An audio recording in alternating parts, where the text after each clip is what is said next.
Okay, well, here we go. Let's have a look. If we take the first one, the first diagram is 13 sine alpha is equal to 5, and sine alpha is then 5 over 13, which of course is y over r. Where is sine positive? In the first and the second quadrants.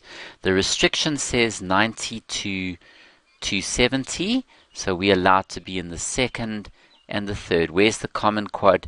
Is obviously 2, so we can then draw a little quadrant here and say, okay, cool. There we go. Draw your quadrant 2 there, and we need to find certain things. We don't know what the x is, but we most certainly know what the y is and the r for angle alpha there. Okay. Good. So if we use Pythagoras, x squared plus y squared is r squared. So that's x squared plus 25 is 169.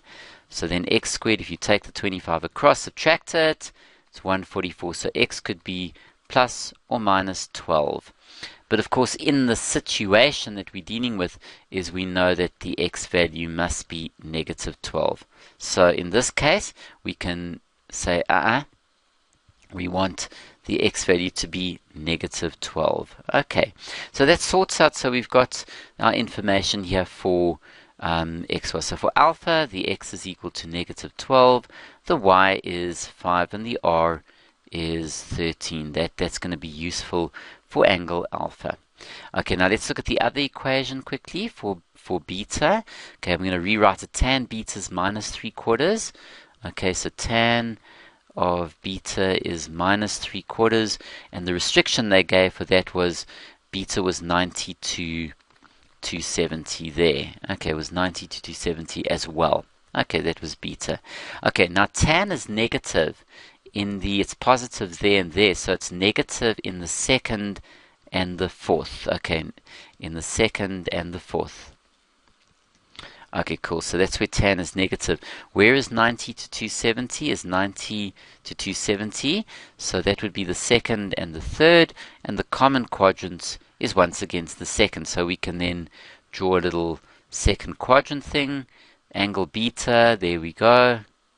Okay, and tangent. Now, careful now.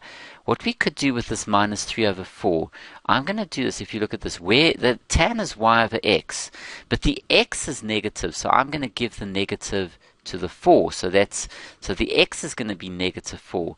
The y is 3, which is positive, so just bring that down to there.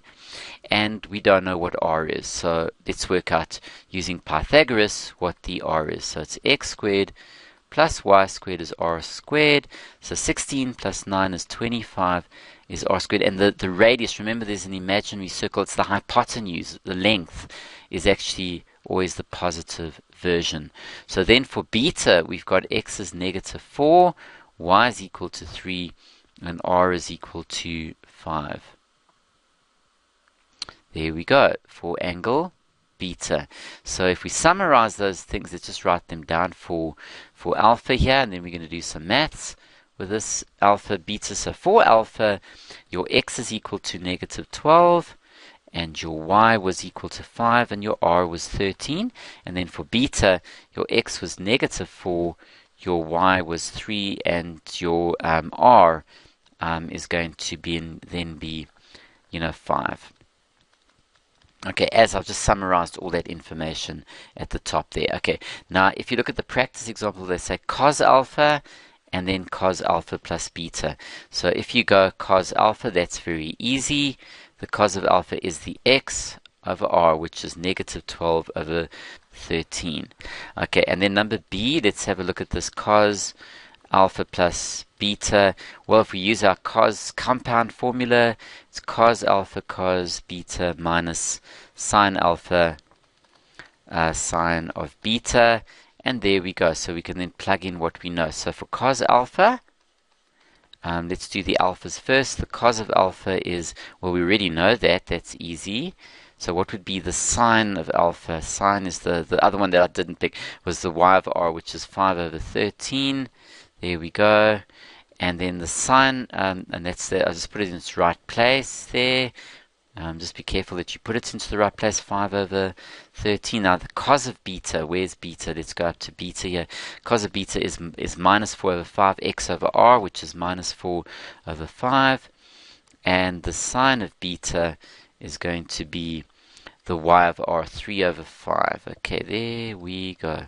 So that gives you 48 over 65 minus 15 over 65. Working that out gives you 33 over 65. And there we go, compound and double angles. Guys, these lessons that we've done are quite important. We're going to be back in the next thing with some, wonderful trig equations, general solutions. So bear with us, and let's keep going with this trigonometry.